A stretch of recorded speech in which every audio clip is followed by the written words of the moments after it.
కూడా ప్రతి వైఎస్ఆర్సీపీకి సంబంధించిన ప్రతి కార్యకర్త, ప్రతి నాయకుడు కూడా ప్రతి గ్రామంలోని ప్రతి ఇంటికి కూడా తలెత్తుకొని సగర్వంగా ప్రతి ఇంటికి పోగలుగుతాం. మా ఎన్నికల మేనిఫెస్టోలో మేము ఇవన్నీ చెప్పాము.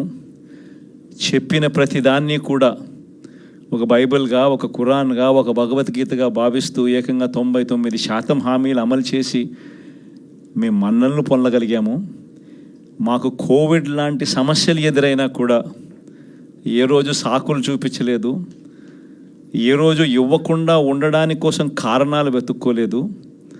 మా నాయకుడైనా, మా పార్టీ అయినా, మేమైనా విలువలతో రాజకీయాలు చేశాం, విశ్వసనీయతతో రాజకీయాలు చేశాము అని ప్రతి ఇంటికి వెళ్ళి సగర్వంగా తలెత్తుకొని చెప్పగలిగే మనం చేసిన మంచి ప్రతి ఇంట్లో కూడా ఇవాళటికి కూడా బ్రతికే ఉంది.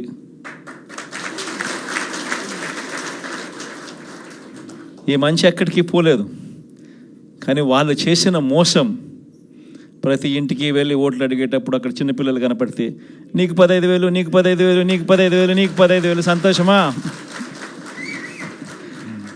ఆ ఇంట్లో నుంచి ఆ పిల్లల తల్లి బయటకు వస్తే నీకు 18,000, సంతోషమా? ఆ ఇంట్లో నుంచి ఇంకొక అక్కచెల్లెమ్మ ఎవరైనా బయటకు వస్తే నీకు కూడా 18,000, సంతోషమా? ఆ ఇంట్లో ఎవరైనా ముస్లిం బయటకు వస్తే నీకు 4,000, సంతోషమా? అని ఇట్లా మాటలకు నిజంగా ఇటువంటి అబద్ధాలకు, ఇటువంటి మోసాలకు కాస్త ఆ ఇంట్లో ఒక 20 ఏళ్ళ పిల్లోడో 18 ఏళ్ళ పిల్లోడో ఎవడన్నా బయటకు వస్తే నీకు నెల 3,000 రూపాయలు నిరుద్యోగ భృతి, నీకు సంతోషమా?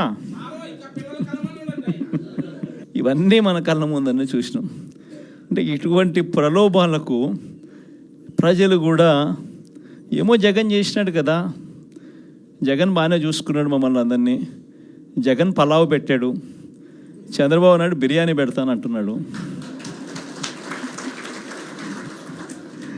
జగన్ కదా చంద్రబాబు నాయుడు వయసులో పెద్దోడు కదా, మరి జగన్ పలావ్ పెట్టినాడు అని అంటే చంద్రబాబు బిర్యానీ పెడతాడేమో అని ప్రజలందరూ కూడా కాస్త కూస్తో మోసపోయి చంద్రబాబు నాయుడు వైపున చెయ్యిపోయింది.